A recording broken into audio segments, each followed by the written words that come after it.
Здравейте от прекрасния български град Кърджали. Само на 300 метра от нас е язовир Кърджали. Намираме се в ето тази къща, на която предстои да инсталираме системата Geyser Pro на Стокер Италия срещу комари.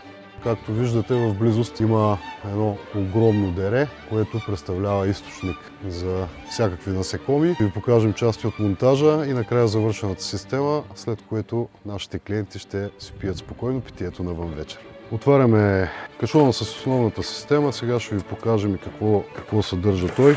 Вътре е машината, която е защитена, където ще намерим комплект с части, необходими за инсталиране на самото устройство. В машината има кит за инсталация. Всичко, което ви трябва да имате във вашия двор, е достъп до водоизточник, електрическо захранване и интернет връзка. Сега ще ви покажем какво има в собствения кит за инсталация. Това са капачките на двата резервоара, които ще извадим и ще монтираме допълнително. Обърнете внимание, че всяка от капачките е в съответен цвят, коя помпа с кой цвят се свързва. Това е собствения резервоар на машината. В инсталационния комплект имаме още кръчета 4 броя, които позволяват нивелиране. Ключ за заключване, когато машината бъде монтирана и поставите предпазния капак, тъй като тя се съхранява навънка.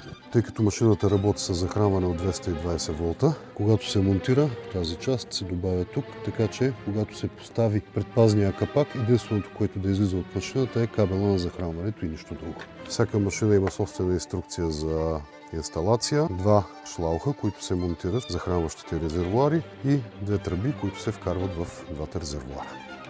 Когато бъдат монтирани, машината сама се издърпва течност. В единия канистър ще има биоцид, в другия канистър ще има репелент. Машината се издърпва течността, смесва си и я разпръсква. Днес е последния ден с комари за тези хора в този прекрасен двор тук. След още няколко часа пускаме системата Geyser Pro и всичко, което лети, няма да лети повече. Така инсталирали сме целият защитен периметр по продължение на оградата, по обиколката на цялата къща. Сме инсталирали системата. В момента поставяме дюзите на местата, които са предварително подготвени. Сега предстои да пуснем системата, на което, разбира се, ще ви направим свидетели. Мразя гадните комари, на кого са нужни те? Тези безполезни твари имат камък, не сърце. Хапят кой където свари, крак, ръка или лице. Ах, безмилостни комари.